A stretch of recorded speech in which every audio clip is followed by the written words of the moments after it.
Palm Sunday वाले दिन Nigerian Christians पर एक बार फिर ब्रूटल अटैक हुआ है। सुनने में आ रहा है 30 क्रिश्चियंस मारे गए हैं।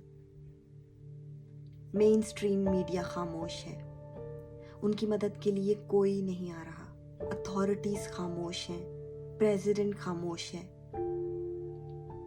मेरी तमाम क्रिश्चियंस से रिक्वेस्ट है, आलमी कलीसिया से रिक्वेस्ट है कि इस वक्त नाइजीरिया के क्रिश्चियंस को अपनी दुआओं में याद रखें, उनके लिए ख़ास दुआ करें। उन्हें हमारी दुआओं की बेहद ज़रूरत है।